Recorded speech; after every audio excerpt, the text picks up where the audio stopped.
Hi everyone, I'm Evan Mitchell, Music Director of the Kingston Symphony, and I'm here today to give you an update on our plans for this season. Ever since March of last year, the act of planning has been consistently very difficult. But we've been very proud of all the digital offerings and small ensemble performances we presented throughout the pandemic, and we can't wait until we can be back on stage performing for you live in person. And I have some good news.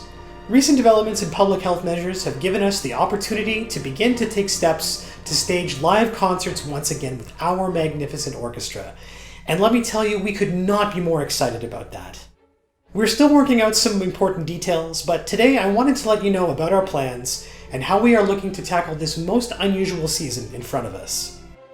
I'll begin with the most important news. We have finalized our concert programs for our Masterworks series, which will be a full season's complement of 7 concert lineups. We are also working on pops, family and education concerts, and a Christmas show program as we speak. And as soon as we have some important elements confirmed, we'll be letting you know right away what we are planning for those performances. At this point, we are looking to perform Masterworks concerts, as we usually do, at the Isabel Bader Center for the Performing Arts, and our family, education, and pops concerts at the Grand Theatre. It gives me the very greatest pleasure to be able to unveil our Masterworks programs right now. And I want to stress that I am fiercely proud of what we've arrived at for programming. I don't think that these concerts are just COVID good, but rather really excellent offerings that you're going to adore. In fact, a key component of planning repertoire for this season was ensuring that we gave you the consummate Kingston Symphony experience, and we aren't going to let the pandemic compromise that standard. Stay tuned in the coming weeks, and we'll have an awful lot more to say about the music we're going to perform this season. I really do think you're going to love it. But for now, without further ado, here's what we have in store for you for our Masterworks series. Concert number 1 is entitled What's Next? It begins with 2 selections from Austin Wintory's suite from Journey called Nascence and Apotheosis. It's brilliant, evocative, and thought-provoking music. Next, we have a new song cycle written by Ryan True, Come Closer, songs on text by Elizabeth Krem. This is an unspeakably beautiful, personal, and emotional tribute to someone who was taken too soon, and her remarkable texts inspired this truly heart-rending piece. And we finish with Beethoven's 8th Symphony, where after 18 months, we will pick up the torch once again and continue onwards in the home stretch of our Beethoven symphonic cycle. Concert number 2 is entitled Greatness from Small Things, and that's because each piece has been charmingly given the sobriquet Little in its title. But make no mistake, this is a powerhouse of a concert. Gounod's Petite Symphonie showcases our wind section with the piece overflowing with beautiful melodies. The 25th Symphony of Mozart, his Little G minor, ranks as one of his most dramatic and energized symphonic works, and the 6th Symphony of Schubert, his Little C major, is nothing short of utter brilliance. Concert number 3 is our annual Composer Festival, and this year we're celebrating the genius of French composer Louise Farrenc, one of the most remarkable musical figures of the 19th century. A peerless pianist as well as a fierce and effective advocate for equal rights, Farrenc was also a world-class composer, and her symphonic works are easily worthy of the traditional symphonic canon, and we're thrilled to be performing her 2nd and 3rd symphonies on this program. Concert 4 is our soloist showcase. Here we shine a spotlight on the immense talent we have within the Kingston Symphony Orchestra as principal clarinet Karina Canonico performs Mozart's immortal masterpiece, his Clarinet Concerto, recently featured in our last digital performance. Principal horn Olivier Brisson will perform Strauss's beloved Horn Concerto, and yes, a digital offering of that is also in the works as we speak. Finally, Mendelssohn's Violin Concerto, The Heart's Jewel, will be performed by a mystery guest. Concert 5 is entitled Connections. All 3 composers wrote the pieces featured on this program at a particularly defining moment in their compositional history.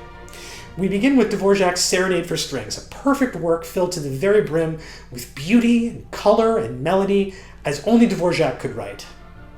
Celebrated composer Joseph Bologna, Chevalier de Saint-Georges, wrote 2 symphonias as his Opus 11, and they are sparkling, innovative, and deeply compelling.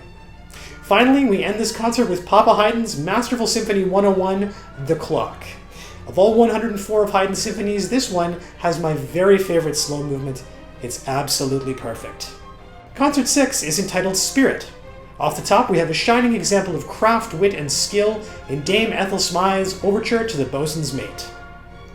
Winner of the 2020 Overton and Bader Cello Competition, Brian Cheng, will perform Saint-Saëns' second cello concerto with the very instrument upon which it was premiered, the 1696 Bonjour Stradivarius cello. To cap things off, we have Bizet's Symphony in C, a bright, colorful masterpiece from the mind of one of music's most amazing prodigies. And our final concert represents the end of our pilgrimage, celebrating the 250th birthday of Ludwig van Beethoven, a performance of his final symphony, the Glorious Ninth. This is going to be a very special day, and I think a moment of great catharsis, optimism, and of course, joy. So there is our Masterworks series. And as soon as we have finalized the details on Pops, family and education, and Christmas, you will be the very first to know. Now this is going to be a unique season, there's no doubt. Right now, physical distancing remains a necessity, and there are some logistical issues related to the pandemic which continue to make things interesting. So I wanted to set your minds at ease as we go forward into these strange waters. First and foremost, the safety of you, our audience, and the safety of our musicians is our top concern. The necessity of physical distancing and how that reflects on capacity limits of our performance halls, that's something we have to consider. If we aren't able to have a live audience at the beginning of the season, our plan is to move to a live audience as soon as we safely can. In the meantime, concerts will be live streamed, and we have the incredible talent, infrastructure, and experience of the technical crews of the Isabel Bader Center and the Grand Theater. I think our live streams are going to be the envy of orchestras across the country.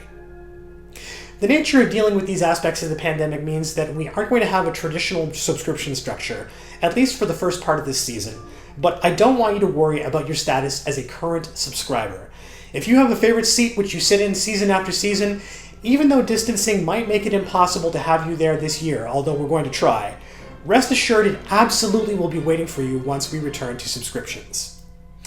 As for the technical aspect of live streaming, if the prospect of watching us from your computer or your internet-enabled device seems daunting, we're going to have support for you to make sure that you don't miss out. I'm extremely excited to tell you more in the next little bit, and I can't tell you how ecstatic we all are at the prospect of being able to perform for you as an orchestra again. It has been a long 18 months. But we're preparing to give you the incredible live experience that you've always expected from us, and we have the capability, the will, and the desire to make it happen, no matter what COVID happens to say about it.